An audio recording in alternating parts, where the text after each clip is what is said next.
जिंदगी का सबसे बड़ा धोखा यह है, हम सोचते हैं कि कमाया हुआ सुख हमारा अधिकार है और मिला हुआ दुख भगवान की सजा।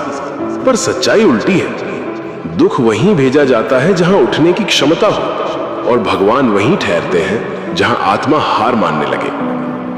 आज जो ये कहानी सुन रहा है, शायद तुम्हारे अंदर भी एक टूटा हुआ हिस्सा होगा। तो ध्यान से सुनो। ये कहानी किसी एक लड़के की नहीं, ये हर उस आत्मा की है जिसे समय ने कड़ा बनाया है। एक लड़का, मेहनती, सरल, श्रद्धावान, पर किस्मत ने उसे सिर्फ इंतजार दिया और लोग ठहाके। कोई उसका श्रम नहीं देखता, सिर्फ पूछता, भगवान ने तेरे साथ ऐसा क्यों किया? और एक रात उसने आसमान से फुसफुसाया, महादेव, क्या मेरी भक्ति अधूरी थी? जवाब फिर भी खामोशी। पर वही खामोशी उसके भीतर एक नई चीख जगा रही थी, एक बदलाव की आग। वो टूट कर गिरा, पर टूटना उसकी पराजय नहीं थी, ये उसके अहंकार की मृत्यु थी।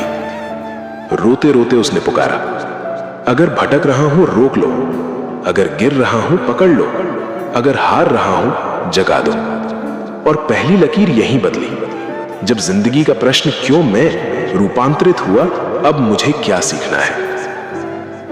ध्यान की उस रात उसे शब्द नहीं मिले, पर एहसास मिला, साधक, मैं तेरी राह बदलने नहीं आया, तू जिस रास्ते पर है उसी को पवित्र बनाने आया हूं। यह संकेत था, भक्ति भागने का द्वार नहीं, टिके रहने का व्रत है।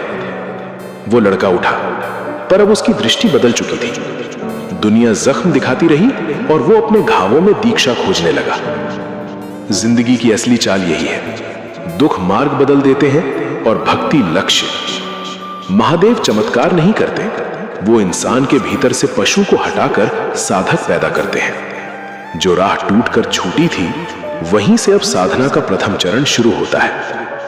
याद रखना, जिस इंसान को वक्त ने गिराया है, उसे भगवान थाम कर उठाते हैं, ताकि वो गिरने वालों को उठाना सीख जाए। भक्ति तुम्हें भागने नहीं देगी, भक्ति तुम्हें दिशा देगी।